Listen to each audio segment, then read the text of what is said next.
Монгол улсын нийслэлд 20 цаг боллоо үзэгчтэй. Монголын мэдээ агентлаг цагийн хүрэлт мэдээллийн хөтөлбөрөөр эхэлж байна. Эхлээд зарим мэдээний товч агуулгатай танилцгаана уу.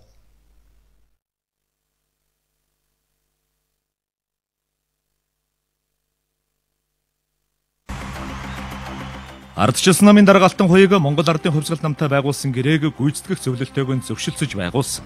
Цаашдаа ч бусад намуудтай хамтран ажиллах гэрээ байгуулна гэдгийг мэдээллээ.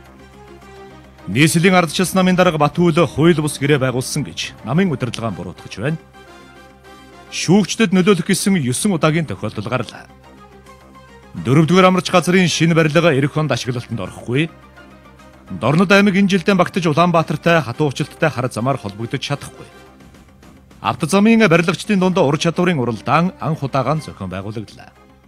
Хувьсгалчдын гудамжны 4.6 км замыг ашиглалтанд хүлээлгэн өглөө. Эх орондоо нарийн мэрэгжлийн 1000 инженерийг бэлтгэх төслийн нээлт өнөөдөр боллоо. Хоёр солонгосын харилцаанд дахин сэв сууж болзошгүй нөхцөл байдал үүсээд байна. Шведэд тагнуул хийж байсан байж болзошгүй шумбагч төхөөрөмжийг илрүүллээ. Ганцхан өдрийн дотор Японы засгийн газрын 2 сайд өөрсдөө огцорлоо. Эдгээр болоод бусад мэдээллийн дэлгэрэнгүй цагийн хүрэлт мэдээллийн хөтөлбөрөөс хүлээн авч үзээрэй. Ардчилсан намын дарга Алтан хуйг Монгол Ардын хувьсгалт намын дарга энх хоёртой хамтран ажиллах гэрээнд өнгөрсөн бям гарагт гарын үсэг зурсан. Энэхүү хамтын ажиллагааны гэрээг Ардчилсан нам 2014 оны 5 дугаар сарын 28-ны өдөр хуралдсан намын гүйцэтгэх зөвлөлийн хуралдаанаас гарсан шийдвэрийн дагуу үзэгэлсэн гэж намын дарга Алтан хуйг өнөөдөр мэдээллээ. Гэрээгээр 3 үндсэн асуудал төр тохиролцсон. Ардчилсан нам Монгол Ардын хувьсгалт намтай улсын хурлын сонгуулиудад бодлого үйл ажиллагааг уялдуулах замаар түншлэх.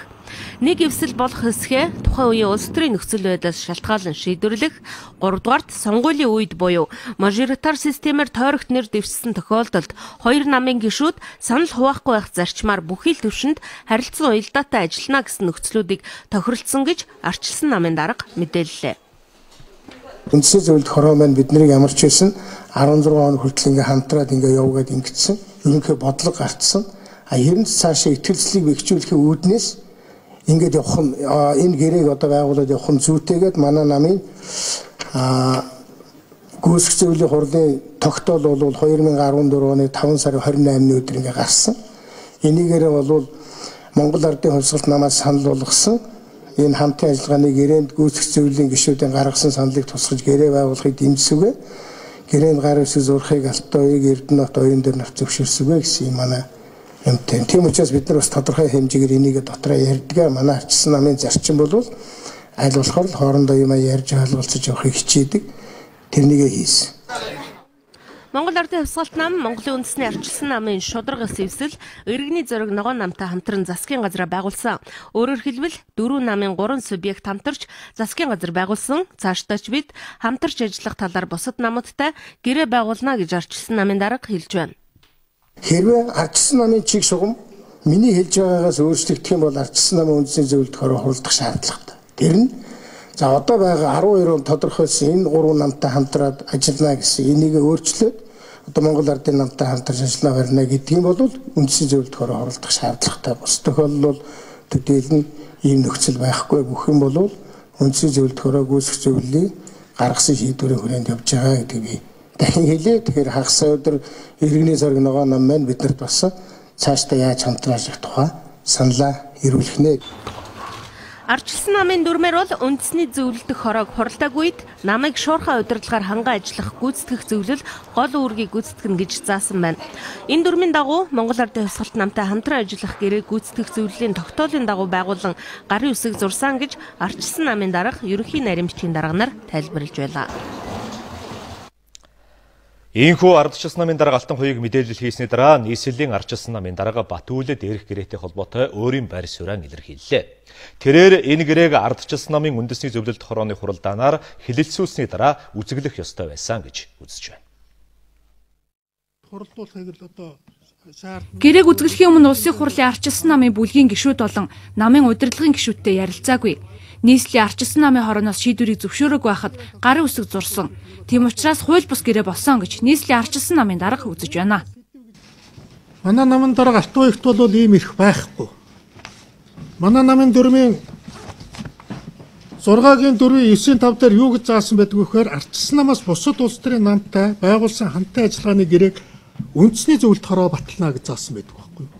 Гэтэл үндэсний зөвлөлт хороо хилцэж батлааг байхад энэ гэрээг хүчин төгөлдөр байхаар гар үсэг зурцсан. Өөрөөр хэлбэл 2024 он хүртэл шүү дээ. Хүчин төгөлдөр байхаар. Мөн гэрээний агуулга нь өнөөдрийн хууль дүрм ардчилсан намын үзэл баримтлалыг зөрчсөнийг шүүмжилж байгаамаа.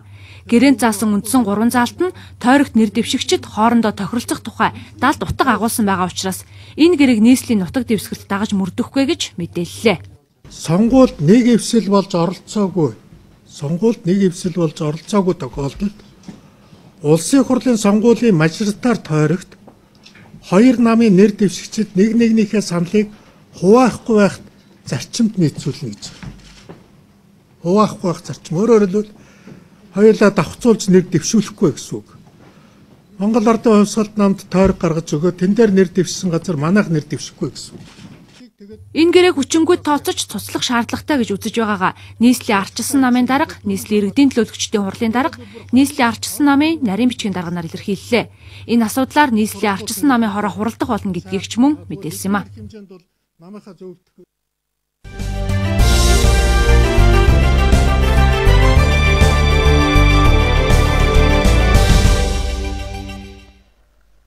Манай улсаас Япон улсын ихтэй сургуульд 1000 инженери технологийн мэргэжилтнийг суралцуулах хөтөлбөрийг 2014-өөс 2023 он хүртэл хэрэгжүүлэхээр болсон. Энэ мэргэжлийг олон улсын төвшөнд эзэмших эхний ээлжийн оюутнууд шалгараад байна. Өнөөдөр тэднийг боловсруулах шинжилгээ ухааны яам болон Японы Косен сургуулийнхан хүлээн авч уулзлаа. Японы Косен их сургуульд энэ жил 6 монгол оюутан суралцах эрхтэй болсон. Тэд ирэх 11 сард болох Японы ихтэй сургуулийн эсэлтийн шалгалтанд бэлтгэж байгаа юм байна. Дээрх шалгалтанд тэнцэх юм бол Косен сургуульд эсэн суралцах тэтгэлэг гардах юм а. Мөн түүнчлэн 47 оюутныг 1 жилийн хэлний бэлтгэлд хамруулахаар болоод байна. Эдгээр оюутнууд хэлний шалгалтандаа тэнцвэл ирэх жил Косен сургууль инженерийн мэргэжлэр эсэн суралцах эрхтэй болох юм а. Японд очиж чанартай боловсруулах гэж олон улсын инженер гэдэг цолтой бодлогыг одоо хүсэж байгаа. Тэгээд Японд очиж мэргэжлээд ажиллах мэргэжил чанартай мэргэжил эзэмшигдэгтэй их төлөв баяртай байна. Одоо Японд очиод сайн сураад тэгээд тэр сурсан мэдлэгээ Монголынхон одоо Монголдо буцаж хурж ирээд одоо сурсан мэдлэгээ ашиглан ингээд Монголдо өндөр хувь нэмэр оруулахыг хүсэж байгаа даа. Манай улсаас Японд инженерийн мэргэжлэр суралцах төслийн хүрээнд Косен сургуульд 200 оюутан суралцах юм байна. Төсөл хэрэгжих 9 жилийн хугацаанд нийт 1000 оюутан Японд суралцаж аж үйлдвэрийн салбарын чадварлаг боловсон хүчин болж эх орондоо ирэх юм а. Тэгээ анхны оюутнуудаа эсэлт авсандаа маш их баяртай байгаа. Хэрвээ элсэх юм бол бүгдээрээ явна. Нөгөө Японыхаа шалгалтанд тэнцвэл бүгдээрээ явна. Тэнцэхгүй нь бол их сургуулийнхаа 2 дугаар курсад үргэлжлүүлээд сурах ийм боломжийг бол бид нар бас залуучуудаа олгож байгаагаар онцлог байгаа. Мөн энэ залуучууд 2 дугаар курсаа төгсөөд 3 дугаар курсаасаа дахиад нөгөө Японы ихтэй сургуулийн 3 дугаар курс руу шилжиж суралцах тэр боломжууд бас нээлттэй үлдэж байгаа. Монгол улсын ерөнхий сайд Алтан уугийн Япон улсад хийсэн айлчлалын үеэр батлагдсан Монгол-Япон улсын дунд хугацааны хамтын ажиллагааны хөтөлбөрийн дагуу инженер технологийн дээд боловсрол төслийг хэрэгжүүлэхээр болсон. Энэ хүрээнд манай улс Японы JICA олон улсын байгууллагатай хамтран инженерийн дээд боловсролыг хөгжүүлэх төслийг хэрэгжүүлж эхлээд байгаамаа. Зурагтын шинэ эцсээс Баян хушууны уулзуур хүртэлх 4.5 км автозамын ажил бүрэн дуусч өнөөдөр албан ёсоор нээлттэй хийлээ. Баян хушуу орчмын мөн энэ замыг дайран өнгөрдөг иргэд төвчрэлгүй чанарын өндөр шаардлага хангасан замаар зорчих болсноор амьдралын чанар дахиж гарч байгааг хотын дарга нээлтийн ёслолд оролцохдоо онцоллоо. Харин дараагийн ийм томоохон замын ажлуудыг хугацаанд нь чанартай хүлээлгэн өгөхөд газар чөлөөлөлтийн асуудал дээр иргэд хүндрэлж хэрэгдэлгүй ухамсартай хандах шаардлагатай гэж оршин суугчид үзэж байна. 4.6 км замыг өргөтгөж шинжилгээд 7.1 тэрбум төгрөг зарцуулжээ. Бусад замуудтай харьцуулахад ус урсах системийг ээл хэлбэрийн налуу ашиглахаар шийдэж өгснөөрөө нэгдүгээрт замын чанар эдлэгэн бүх, хоёрдугаарт ус зайлуулах дэд бүтцийн зардлыг хямдаар шийдснээрээ давуу талтай байна. Шаардлага хангахгүй эвдэрлийн үүндээ ч гэсэн нэлээд 80% эвдэрлэлтэй ийм зам байсан.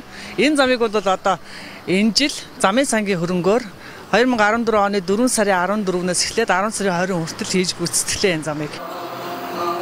Орой бүр оргил ачааллын үеэр хэдэн километр үргэлжилсэн түгжрэл үүсгдэг байсан энэ зам илүү өргөн олон игнэтэй болсноороо хотын замын нэг гол асуудал энэ хэсэгт шийдэгдэж байгаамаа. Иргэд шин замыг талархан хүлээн авлаа. Гэхдээ замын ажлын гүйцэтгэлийг эхнээс нь дуустал нь ажигласан зарим иргэд цаашдаа ийм томоохон бүтээн байгуулалтууд 2-3 айлын газраа чөлөөлөгөөс болж бүү гацаасаа гэсэн байр суурьгч илэрхийлж байсан юм а. Энэ бол төгжөө айхтар дүүтгээс одоо энэ замыг өргөсгснөөс хойш харин хааш тэрэн тэгэл төгжөө багтай одоо тэгэл энэ иргэдс явахд чамрц иргэдс ер нь ажилтай явахд хүртэл саад маа төгжөө байхгүй сайхан л болсон байна одоо бол 3 айлаас болоод 3 сар гарan гацлаа ш.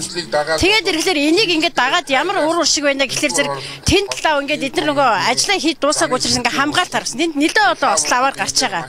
Тэгээд дээрэс нь бол газар чөлөөлтөөс болж өчнөө бас энэ ажилчин одоо жишээлбэл энэ хүүтэрц үеийн зам тавихад айгүй хэцүү байгаа байхгүй. Тэгээ сая хөрх эдэр чи шүнжэнгөөл бас цаг хугацаанд аюугаа ашиглалтанд оруулах гал гэрэлж хийдэн барайл наанц нь одоо ажилчдынхаа хүртэл шүн ажилуулад ингэж хэцүү бүр өмнөөс нь харахад баг сүр хөвдөж байгаа. 3 айлаас болоод Ийхүү хотын төвийг баруун хэсэгтээ холбосон төв зам шинжлэгдснээр Улаанбаатар хотын төвлөрлийг сааруулах дэд бүтцийн эхлэл тавигдж байгаа юм. Дахин төлөвлөлтийн дагуу энд хотын шин төв, орон сууцны томоохон хорооллууд баригдах юм а. Ингэснээрээ Баян хошуу тун удахгүй хотын төвөөс ч дутахгүй тогтсон хороол болно гэдгийг нийслэлийн засаг дарга хэлсэн үгэндээ онцолж ирсэн юм а. Нийслэлд ийхүү шин зам ашиглалтанд орж байгаа бол хөдөө орон нутаг хийгдэж байгаа замын бүтээн байгуулалтаас одоо үзүүлэх мэдээг бэлтгэсэн. Монгол улсын 21 аймагаас нийслэл хоттой хатуучилттай автозамаар холбогдоогүй тоотой хэдхэн аймаг үлдээд байгаа. Зөвхөн сүүлийн 2 жилийн дотор 2500 км замыг шинээр барьж байгуулсан байна. Энэ 7 хоногт Сүхбаатар хөвсгөл чиглэлийн замууд нээгдэнэ. Манай улсын хүн амын дийлэх хувь нийслэл хотод төвлөрч байдаг учраас хатуу уучлалтай автозамаар нийт хүн амын 60% зорчдог байна. Гэтэл 92 оноос хойш бүтэн 20 жилийн хугацаанд хатуу уучлалтай зам 310 км-ээр нэмэгдэж байсан бол зөвхөн сүүлийн 2 жилийн хугацаанд энэ жилийн ашиглалтанд оруулах замуудаа нэмээд 2500 км замыг шинээр ашиглалтанд оруулахаар болж байна. За энэ нь автозамын салбарын хөрөнгө оруулалт нэмэгдсэнтэй холбоотой. За 2005 онд 38.9 тэрбум төгрөгийн хөрөнгө оруулалтыг автозамын салбарт хийжсэн бол 2010 онд 109.2 тэрбум, 2012 онд 548 тэрбум, 2013 онд 570 тэрбум төгрөгийн хөрөнгө оруулалтыг хийсэн байна. За өнгөрсөн онд Дорноговь, Дундгой, Баян хонгор аймагуд нийслэлтэй хатуу уучлалтай замаар холбогдсон бол за энэ жил Өмнөгов аймгийн замыг хүлээн авсан. За харин Хөвсгөл, Сүхбаатар аймагуудын замууд энэ 7 хоногт бүрэн тусч хүлээлгэн өгөхөд бэлэн болсон байна. За харин Дорнодын замыг энэ жилдээ хүлээн авах боломжгүй болоод байна. За Дорнод бол үндсэндээ 90 орчим километрийн асуудал үлдсэн. За гүйцэтгэгч компани бол одоо гэрээг бид нар дуусгуулгаад шинээр гүйцэтгэгч компаниг шалгаруулж байгаа. За Дорнодоос найшаага Чомсоноос найшаа 94 км зам үндсэндээ дууссан. Дунд нь 143 км замын л асуудал байгаа. Энийг гүйцэтгэгчийг шалгаруулад эргэжлэх хэд өдөр холбоход төлөвлөж байна. 2016 он гэхэд бүх аймгийн төвийг хатуу уучлалтай автозамаар холбохын тулд нийтдээ 5400 км замын ажлыг замчид гүйцэтгэхээр төлөвлөсний талаас илүү хувийг энхүү нуглаад байна. Шинжлэлийн засгийн газар гараад бол бас замчдыг тухайн онд нь замыг бариул дуусгахаар шийдвэр гаргаж ажилласан. Анхандаа бол манай замын компаниуд бол за одоо жилдээ бид нар барь дуусгахгүй одоо эн чинь үнэн бид нар чадахгүй гэд анхандаа жаахан балмагдчихсэн бол хоёр дахь жилээс нь бол үнэхээр сайн ажиллаж байгаа тоног төхөөрөмж инженер техникийн ажилчид зохион байгуулалтанд эрс сайжруулснараа бол замчид бол үнэхээр тухайн ондоо гэрээд хийж ажиллаан бол хийж дуусгаж байна. Замын бүтээн байгуулалтын ажилд өнгөрсөн хугацаанд нийтдээ 1.4 их найт төгрөгийг зарцуулаад байна. 6 аймгийг нийслэлтэй холбосон замын урт 1162.2 км болж энэ хэрээр улсын чанартай автозамын сүлжээ тэлж байна. Чанартай зам барихын тулд замын салбартаа гадны ажиллах хүчийг орлох өндөр мэдлэгтэй ажиллах хүчин шаардлагатай. Цаг нартай уралдан зүүн бүсийн замыг хүлээлгэн өгөхөөр ажиллаж байгаа замчид их ажлынхаа хажуугаар анх удаа мэрэгжлийн ур чадвараараа өрсөлдлөө. Хүнд даацын техникээр хүн гартаа барьж байгаа мэт үйлдэл хийнэ гэдэг тухайн техникийг эзэмшиж байгаа хүнээс мэрэгжлийн нарийн ур чадвар бас мэдрэмжийг шаардна. Өнөөдөр автозамын бүтээн байгуулалт өрнөхийн хэрээр энэ салбарт хамгийн сүүлийн үеийн хүчин чадалтай шинэ техникүүд нэвтэрч тэр хэрээр өндөр мэдлэгтэй боловсон хүчнийг шаардах болсон мөлий. Хөлсгөлд 50 км зам, Чойрд бас 50 км зам, одоо энэ Сүхбаатарт одоо 132 км замаар ажиллаж байна. Хийсэн бүтээсэн зүйлээ эргээд харахад сайхан байдаг. Миний мэрэгжил бол оператор бол биш. Шал өөр мэрэгчлээсэн. Тэгээд би яга өөр айгуу тийм техникийн сонирхолтой. Тэгээд ягаад ч наашгаа орж ирээд техник өөрөлдөх гоё санагдав. Тэгээд нааш орж одоо ажиллаад 9 жил болж байна. Одоо энэ барьж байгаа техник чи ер нь чамд энэ ажиллахад хэр амархан бэ? Ер нь хүндрэлтэй юм байна. Миний барьж байгаа техник бол гайгүй. Ер нь нэг тийм хүндрэлтэй байхгүй өөр амархан. Сүүлийн үеийн. Тий сүүлийн үеийн. Өнөөдөр автозамын салбарт 4000 гаруй хүн ажиллаж байна. Монгол улсын эдийн засгийн эрчимтэй хөгжлийн гол тулгуур болсон замын их бүтээн байгуулалт эрчимтэй явагдаж, энэ салбарт гадны ажиллах хүчийг орлох мэрэгжилтэй боловсон хүчнүүд ихээхэн дутагдaltaй байгаа. За хэдийгээр боловсон хүчин дутагдaltaй байгаа ч байгаа хүмүүсээ ажлын талбарт нь мэрэгшүүлж, харилцан бие биенээсээ туршлага солилцох зүүн бүсийн замчдын ур чадварын уралдааныг Зам тээврийн яам Монголын автозамчдын холбоотой хамтран анх удаа зохион байгуулсан юм а. Замчид ур чадварын тэмцээнээр Мөнххан сумын төвд 1 км замыг барьж байгуулахаар эхний газар шорооны ажлаа эхлүүллээ. Монхортай энэ хувь нуултай энэ дэлгүүрүүдээр л одоо их бороо шорондод их зомбол их хэцүү байдаг шавар шахаад. Одоо гоё замтай болох юм шиг. Зам чи сайхан шууд төргөн шуурхаа сайхан тавигдчих шүү дээ. Тийм ээ. Урд нь ямар байлаа энэ чинь инкл даггалтай тийм ээ. Скэцэлээс одоо сайхан болж шүү дээ. Сүхбаатар аймгийн Мөнххан сум болол Мөнххан сум болон Сүхбаатар аймгийн цэцлэгийн тамийн газар Сүхбаатар аймгийн ард түмэн манай энэ замын бүтээн байгуулалтад үнэхээр их халуун сэтгэлээр тусад дэмжиж байдаг. Ингээд бид хоорондоо харилцан сайхан хамтын ажиллагааны үр дүнд өнөөдөр Мөнххан сумын бас бид бүхэн бас энэ уурчны зохион байгуулж 1 км ийм замын далангийн ажлыг өнөөдөр гүйцэтгэж энэ дээр замчид бид өөрсдийнхөө ямархуу ур чадвартай яаж ажлыг гүйцэтгэх гэдгийг бас Монголын ард түмэнд даа ялан хөдөө орон нутгийн ард түмэнд бас танилцуулъя үзүүлье гэсэн ийм гол зорилготой ажиллаж байгаа маа. Энэ сумын төвөд айж байгаа 1 км бол хамгийн чанартай зам болгох бол итгэл дөс байна. Хинтээ аймгаас Баруур хотыг чиглэсэн 155.6 км замын бүтээн байгуулалтад 260 хүнд машин механизм 600 гаруй хүн ажиллаж замын ажлыг дуусгад ердөө тэмдэглэгээ хийх л үлдээд байна.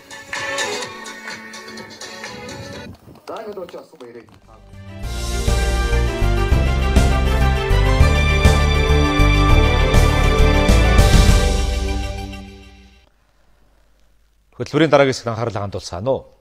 Манай улс хүн аман өсгөх бодлого баримталж байгаа хэдийч төрөх эмнэлгийн хүрэлцээг сайжруулах асуудлыг шийдэж чадахгүй олон жил болж байна. Амарч газрууд хит ачаалалтай ажиллаж эхчүүд эмнэлгийн хөнгөлөлтөд тусламж үйлчилгээ авч байна. 3 дугаар амарч газрын 150 ортой эмнэлэг яармагт баригдах 300 ортой төрөх эмнэлэг хизээ ашиглалтанд орох вэ гэдэг асуудлыг бид энэ удаад хөндлөө.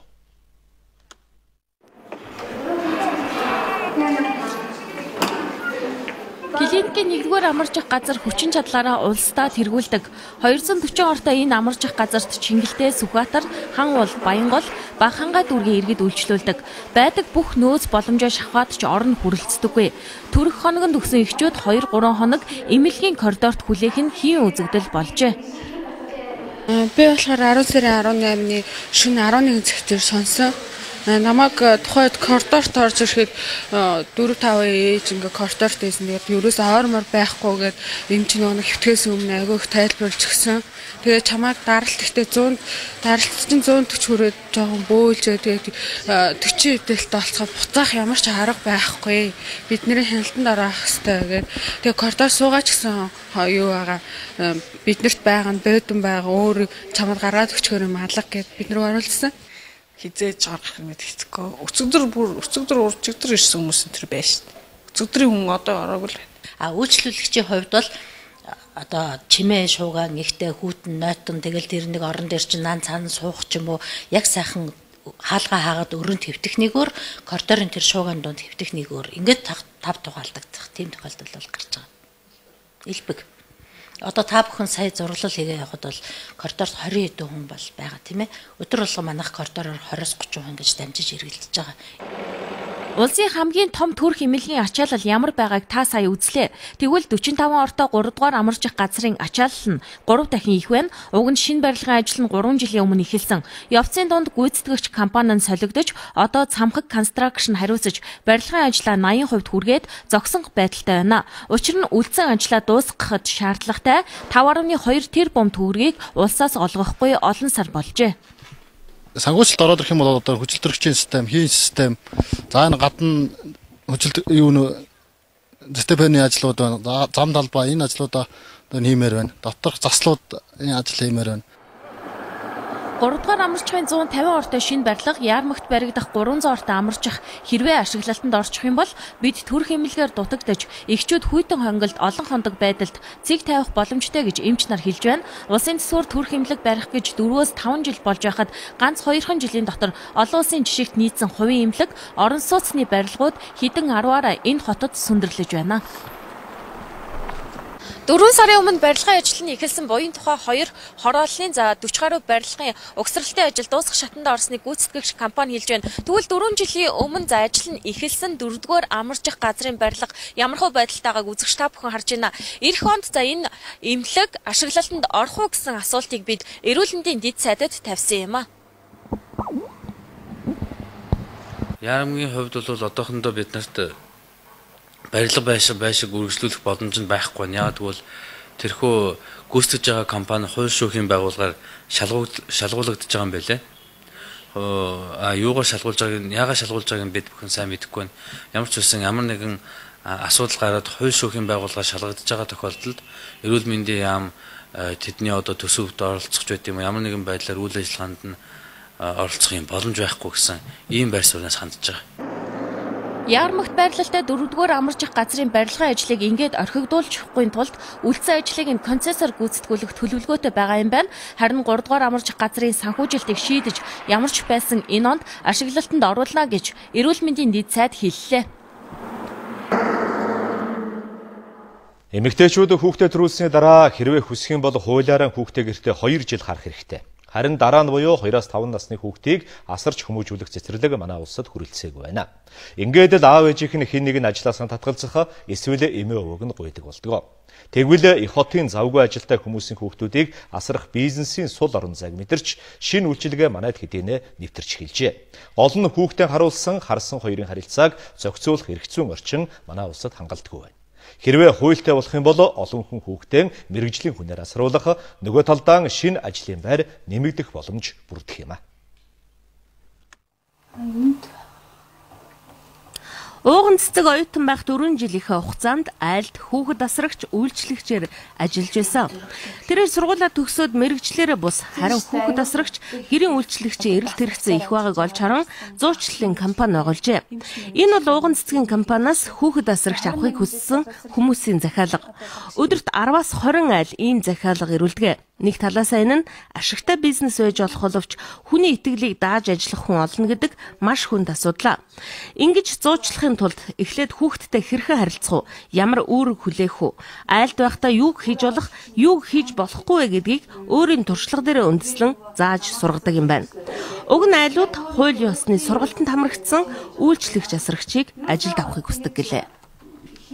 Ер нь бол энэ талаар хууль эрх зүйн ямар ч орчин байдаггүй учраас миний бодлоос бол яг тийм хууль эрх зүйн орчин бий болоод ирэх юм бол бид нар бол үйл ажиллагаагаа цаашаа өргөжүүлээд бүр хүүхэд асрагч гэрийн үйлчлэгчийн албан ёсны сургалт явуулдаг тий энэ талаараа мэргэссэн одоо юу гэдэг коллеж болдог ч юм уу тий ийм болох цаашаага боломжтой. Хүүхэд асрах үеийн эрсдлийг компани дангаараа үүрлээ гэж бодоход өндөр цалинтай асрагч хөлслөх боломжгүй олон гэр бүлүүд байна. Бид жил хагасын дотор 200 орчим хүнийг ажлын байртаа болгосон. Энэ бол хүүхэд асрах үйлчилгээ эрэлттэй байгааг баталж байна гэж ууган цэцэг ирлээ. Нэгэнт л бүх хүүхдийг цэцэрлэгт хамруулж чадахгүй юм бол түр энэ үйлчилгээг хуульчлах шаардлагатай гэж тэрээр үзэж байлаа. Уг нь улсын хурлын нэр бүхий гишүүд ийм хуулийн төслийг санаачилсан. Бид цэцэрлэг барьж чадахгүй. Цэцэрлэгийн нөхцөл бүрдүүлээд 2 юм уу 3 өрөө байгаа одоо бий болгоод хүүхдүүдэд харахаар бол багшийнх нь цалинг хүүхдийнх нь хоолны мөнгийг хувьсах зардлыг төрөөс гаргаж өгье. Өнөөдөр 245 мянган цэцэрлэгийн насны хүүхэд байгаа. 120 мянган хүүхэд өнөөдөр мянган цэцэрлэгт явж байгаа. Монгол орнд 1000 цэцэрлэг байгаа. Цаана дахиад 1000 цэцэрлэг бидэнд хэрэгтэй байна. 1000 цэцэрлэг барих мөнгө байхгүй өнөөдөр төрд. Happy Flowers компани хүүхэдтэй харуулж байгаа айлуудыг камер байршуулах шаардлага тавьдаг гэлээ. Энэ бол зүгээр л хувийн компани зүгээс гаргаж байгаа санаачлага. Хэрвээ хүүхэд асрах үйлчлэгээний тухай хуулиа баталчихвол хуулиараа энэ мэт зохицуултыг хийх бүрэн боломжтой. Үүний зэрэгцээ багшийн цалин төрөөс олгодог шигэ хэд хэдэн хүүхдийг гэрээр асарч байгаа хүмүүст хувьсах зардлыг нь олговол бүрч олон хүмүүс ажлын байртаа болох боломжтой. Дээр нь эцэг эхчүүд хүүхдтэй болсноос олж ажлаа хаяхад хүрэхгүй. Өнөөдөр гэртээ хүүхдээ харахын тулд 31,000 гаруй ээж ажлаа хийж чадахгүй байна. Монгол улсын хүн амын талаас илүү хувь нь амьдарч байгаа Улаанбаатар хот өнгөрсөн оны судалгаагаар 185,000 орчим өргөтэй гэсэн тоо гарчээ. Гэтэл нийслэлдээ хаягжилтын асуудал өнөөдрийн хүртэл бүрэн шийдэгдээгүй байна. Хаяг давхардалтаас эхлээд бүр задгай гэдэг нэр томьёо манай хотод хаяг гэдэг утгаар хэрэглэгдэж байгаа нь яаралтай тусламжийг иргэдэд үзүүлэхэд хүндрэл учруулж байгаа юм а. Тэгвэл хотод албан ёсны бүртгэлтэй бүх айлыг хаягжуулж мэдээллийг нэгдсэн санд оруулах ажил эхлээд байна.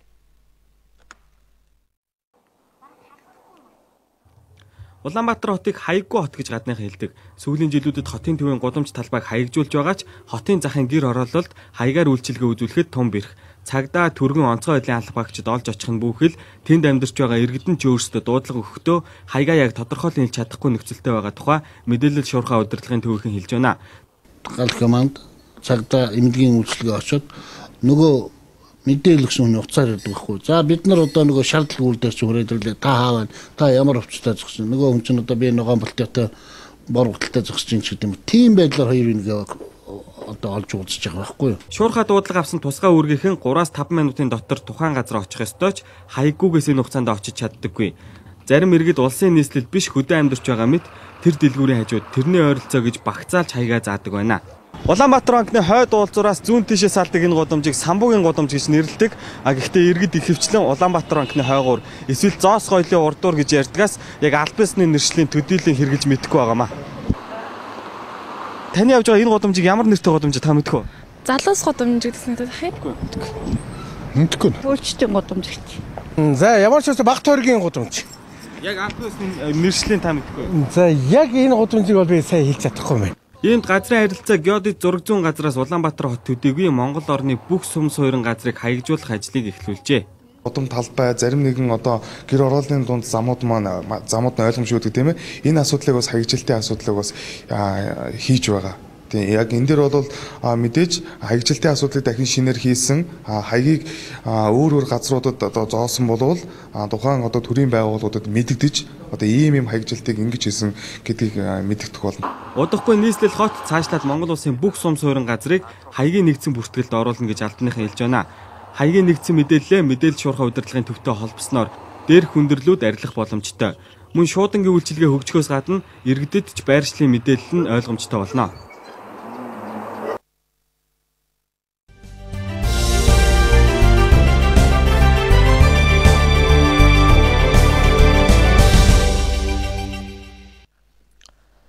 Манай хөтөлбөрийн дараагийн хэсэгт анхаарлаа хандуулцгаана.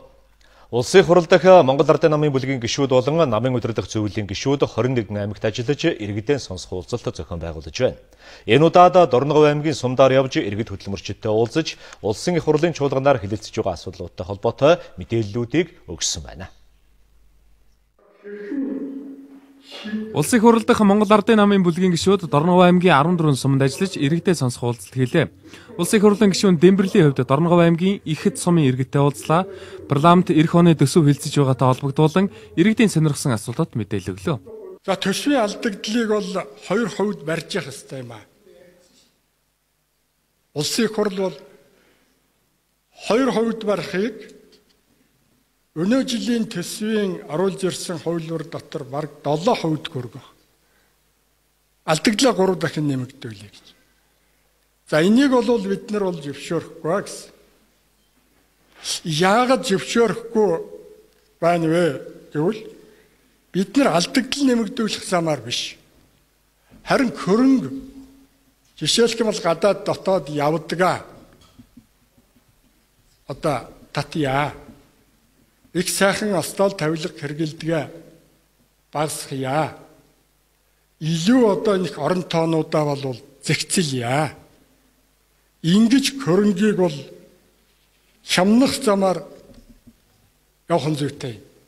Улсын хурлын чуулганаар одоо хэлцэж байгаа хуулиудын талаар мэдээлөхөөс гадна иргэдийн санал бодлыг сонссон юм а. 3 жилийн судалгаар үзэхэд Монгол орн 45 сая малтай байхдаа өлгөлтэй нэг сартай хүүхдэд 45 мал богж хилжүүлэн оогдсон. Тэгсэн чинь өнөөдөр Монгол орн махны ядуурд орсон. Төрийн албаагч өнөөдөр загас дахиад шувууны мах идэж шээ. Үнэхээр одоо 50 сая малтай гэдэг бол үнэхээр баялаг.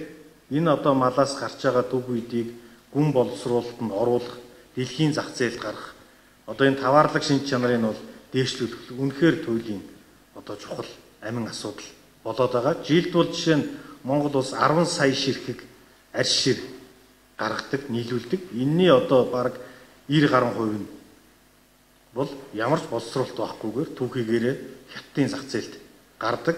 Сонгуулийн хуулианд дахиад өөрчлөлт гэж ярих юм. Одоо энэ бод чинь мангартаж гүйцлээ шүү. Сонгуульч зарим нэр нь ойлгохгүй тулж байгаа юм байх шиг байна. За яг уу гадаад орнуудад бол жагсаалтаар сонгогдох. За мөн тойргоос сонгогдох гэсэн ийм хоёр зарчим байдаг л дээ. А зүгээр энэ зөрчил байна уу? Байна. Нэг хэсэг нь орон нутгаа нийлээ ярьдаг. Нэг хэсэг нь нийтлэг асуудлаа ярих жишээтэй.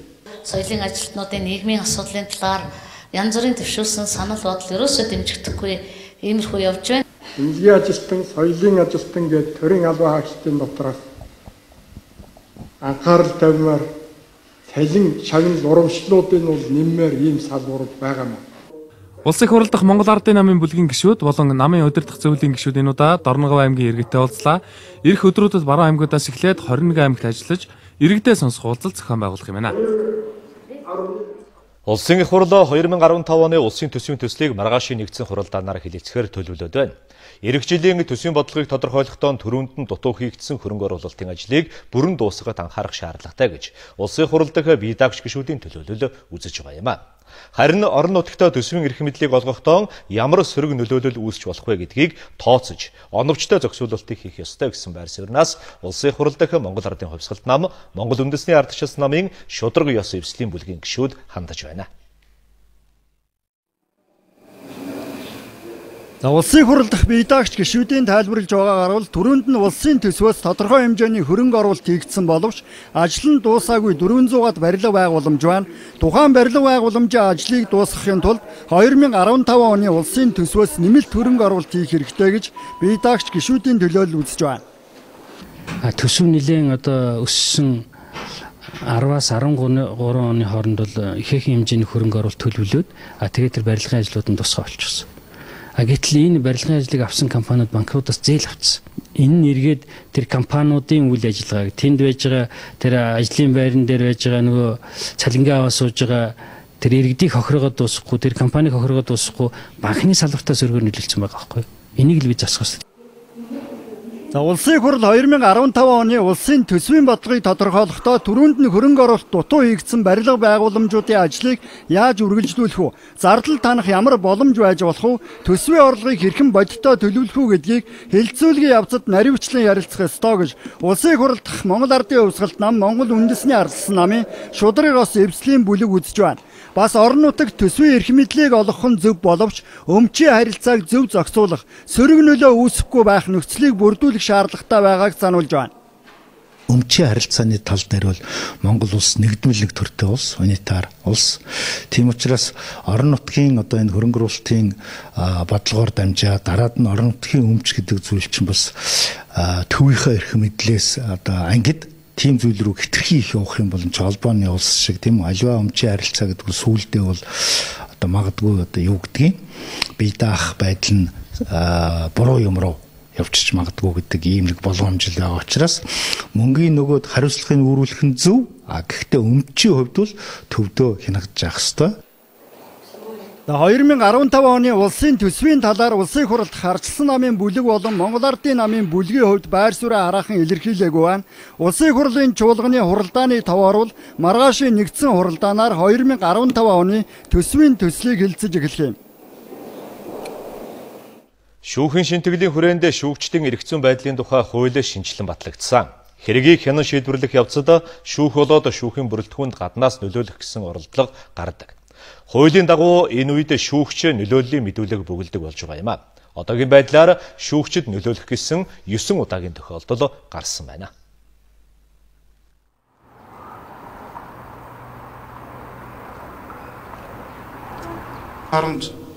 Манай шүүх байгууллага жилд 40 гаруй мянган хэргийг хэлэлцэн шийдвэрлэж байна. Үүнээс шүүгчид нөлөөлөх гэж оролдсон тохиолдол 9 удаа гарчээ. Харьцуулахад бага тоо сонсогдож байгаа ч анх удаа хэрэгжиж эхэлж байгаа хууль энэ хэмжээгээрээ шүүгчдийн хувьд гарч болох эрсдлийг сүрж гаргасан шийдвэр учраас бага биш юм гэж шүүхийн ерхий зөвлөлийнх нь тайлбарллаа. Шүүгчид нөлөөлөх гэсэн оролдлого ихэвчлэн дарамталж замд хэл хэлбэрээр илэрсэн байна. Түүнээс гадна гүтгэж доромжлох шийдвэрийг урьдчилан хилцэхийг ч санал болгожээ. Ерхий зөвлөлд ирсэн нөлөөллийн мэдүүлгээс үүсгэхэд ихэнх тохиолдолд иргэний шүүхээс нөлөөллийн мэдүүлэг ирж байгаа. Иргэний хэрэг маргаантай холбоотой асуудал, иргэд шүүгч нөлөөлөх асуудал их гаргаж байгаа. Хэрвээ албан тушаалтан шүүгчид нөлөөлвөл ажлаас нь албатан чөлөөлөх ёстой. Хувь иргэнийг бол мөнгөнд торгуулаар торгодог. Улс төрийн нам болоод бусад хуулийн этгээд шүүхийн бие даасан байдалд нөлөөлөх оролдлого хийвэл байгууллагыг нь татан буулгахаас эхлээд гин буруутай нэг нь 30 хүртэл хоногоор баривчлах шийтгэл оногдуулдаг байна. Энэ бол шүүхийн хараат бус байдлыг хангахаар хуульд оруулсан шинжилэл, харин шүүх өөрөө хэр үнэн зөв шийдвэр гаргаж байна вэ гэдэг дээр дараах хариултыг өглөө. Нийт Монгол улсад шийдсэн 13 он 42 мянган хэрэг байна. Энэ хэргийн өнөөдөр 5.5% нь давж алдчихж байгаа. Та нар бодоод үзье. 5.5%. Тэгэхээр цаана яаж вэ? 94.5%-ыг хэргийн оролцогчид өөрсдөө зөвшөөрөөд байна. Шүүхийн шийдвэрт хүндэтгэлтэй хандаж байна. Давж алдахгүй байна. Хяналтын шатанд 3.5 орчим хувь байна. Тэгэхээр өнөөдөр 90 хэдэн хувь нь өнөөдөр хүчин төгөлдөр шүүхийн шийдвэр хэрэгжиж байгаа. Шүүхийн ерхий зөвлөлөөс өнөөдөр мөн дүүргийн эрүүгийн хэргийн анхан шатны 1-р шүүхэр хилэлцсэн хэрэгүүдийн талаар танилцуулсан юм а. Гэмт хэргийн 50 гаруй хувийг цогтуугаар үлдэж байна гэдгийг өнөөдөр хэлж байна. За шин төрлийн гэмт хэрэг болох мансууруулах бодис бэлтгэсэн, борлуулах, тээвэрлэх хэрэгт холбогдсон 26 хүн яш шийтгүүлээд байгаа тухайч мэдээллээ. Шан харамж Монгол улсын урлагийн гавьяа сэтгэлтэн Монголын хөгжмийн зохиолчдын холбооны шагналт Пентатоник наадмын 5 удаагийн шагналт хөгжмийн зохиолч Балхчвийн миний дуунууд тоглолт 16 дахь жилдээ үзэгч түмэндээ хүрэхэд бэлэн болоод байна. Энэхүү удаагийн тоглолтууд уран бүтээлийн тайлан тоглолтонд хөгжмийн урлагийн үе үеийн шилдэгүүд оролцож шинэ болон хуучин шилдэг дуунуудаа дуулахаас гадна мэрэгжлийн урлагийн байгууллагууд хөгжимчид, бүжигчдийн өргөн бүрэлдэхүүнтэйгээр энэхүү тоглолт болно. Уламжил болсон тоглолтоор энэ жил кино, жүжигийн дуу ихэвчлэн дуулагдана гэдгийг зохион байгуулагчид нь хэлж байна. Мөн хөгжмийн 30 гаруй бүтээл тоглогдохоор энэ жилийн тоглолт онцлогтой байна. Одоо үзэгч та бүдгийн анхаарлыг дэлхийд дахинд болж байгаа зарим үйл явдлын мэдээнд хандуулъя. Өмнөд болон хойд солонгос улсууд харилцсан гал нээсэн хэрэг өчигдөр гарсныг өнөөдөр олон улсын хэвлэлүүд онцлон дамжуулж байна. Хойд солонгосын цэргүүд хоёр солонгосыг тусгаарласан хил дээр ойртож ирснээс үүдэн ийм хэрэг гарчээ. Өмнөд солонгосын штабын дарга нарын нэгдсэн хорооноос мэдгдснээр буудалцаан өчигдөр оройн 5 цаг 40 минутын орчимд болсон байна. Замун хойд солонгосын 10 орчим цэргийн албаагч өмнөд солонгосын нийслэл Сөүл хотоос баруун хойд зүгт орших Кингидо мужидах цэрэггүй бүсийн тусгаарлах зурвас төхөж ирснийг мэдээлсэн байна. Манай цэргүүд фронтын бүх шугам дээрх хойд солонгосын цэргийнхний хөдөлгөөн бүрийг анхааралтай ажиглаж байна. Мөн бид хойд солонгосын болзошгүй өдөөн хатгалгад бэлэн байх бэлтгэлээ сайтар хангаад байна.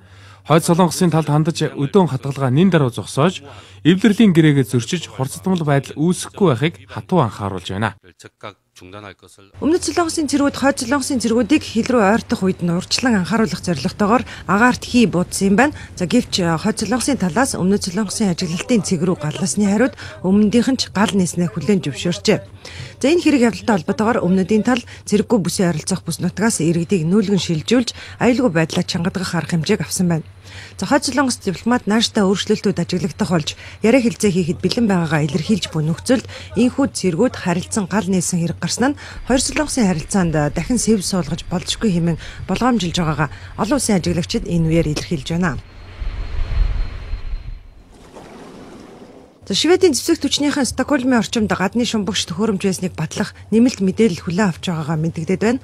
За энэ тухай Шведийн контр-адмирал Андер Гренстанд өчигдөр мэдээлсэн ч Калининград дахь далайн бомбонд тосолцсон гэх Оросын шумбагч хүлгийн радио тохиоллыг замаас нь барьж авсан гэдэг хэвлэлээр тархсан мэдээллийг батлаагүй бас няцаагаагүй байна. Оросын албаны улсын батлан хамгаалах яам өчигдөр мөн мэдээлэл гаргаж Тэнгисийн зэргийн хүчний шумбагч онгоцтой нь гинтийн зүйл тохиолдоогүй ийм боломж байхгүй хэмээн бэлтгэсэн байна. За Шведийн контр-адмирал харин тус улсын нутаг дэвсгэрийн харьяа усанд гадны шумбагч онгоц нэвтэрсэн эсхийг тодруулахаар Стокгольмын орчимд цэргийн тагнуулын ажиллагаа явуулж байгаагаа мэдээлсэн юм.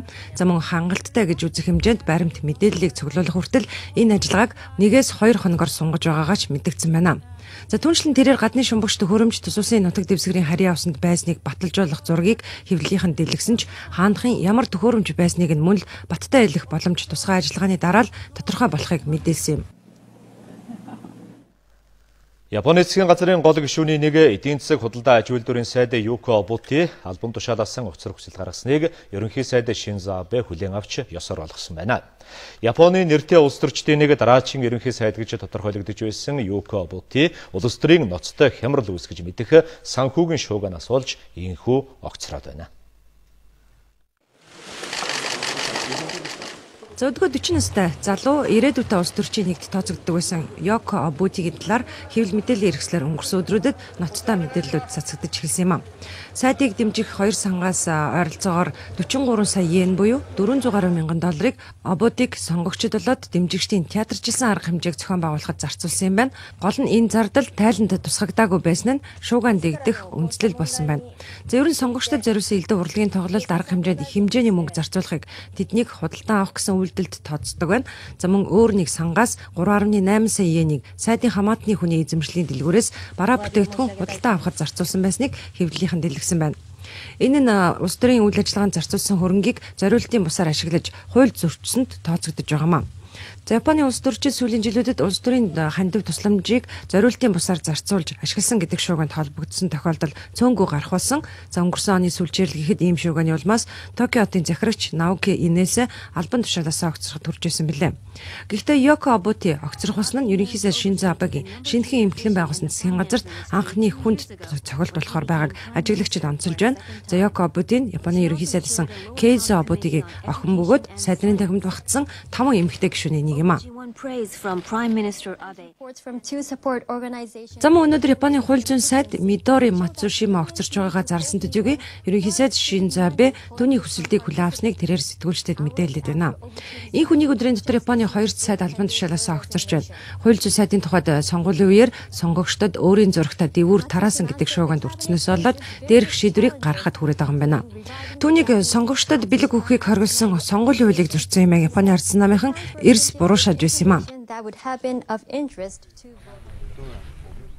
Лалын эд аврагчдыг ойрын хугацаанд Сирийн Кобани хот болон ойролцоогоос нь үлдэн хөөнөө хэмээн тус хотыг хамгаалж байгаа Курдийн дайчид мэдгдсэн байна. Курдууд энэ хотыг сайдар хамгаалж байгаагийн зэрэгцээ Америкийн нисэх хүчнийхний дэмжлэгтэйгээр лалын ус бүлэглэлийн дайчдын их хэмжээний зэр зэвсгийг устгаж чадсан байна. За үүнтэй холбоотойгоор лалын ус бүлэглэлийнхний эсрэг сөрөг давшилтанд тэд орчход байгаамаа.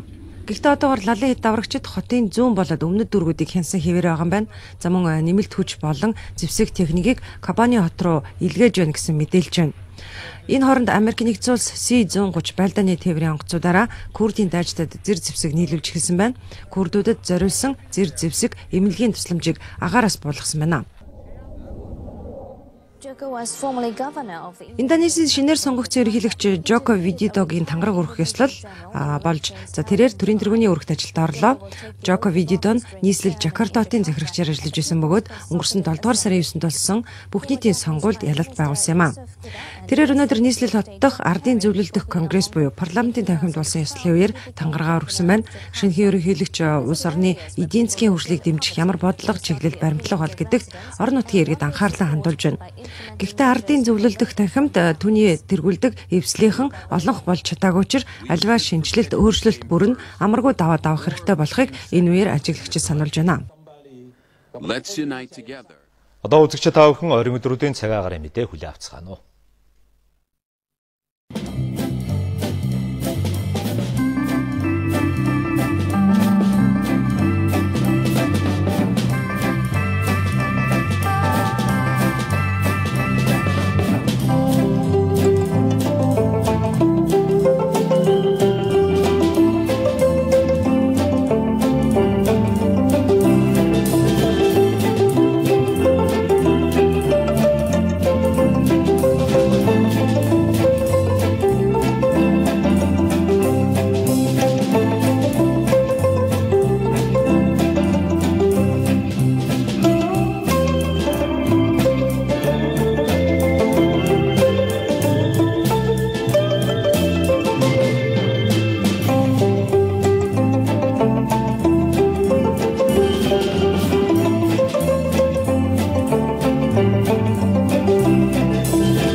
Эрхэм үзэгчдээ бид та бүхэнд Монголын мэдээ агентлагийн цагийн хүрэг мэдээллийн хөтөлбөрийг үзүүллээ. Хөтөлбөртэй хамтдаа байсан та бүхэнд баярлалаа. Тавтай сайхан амцгаарай.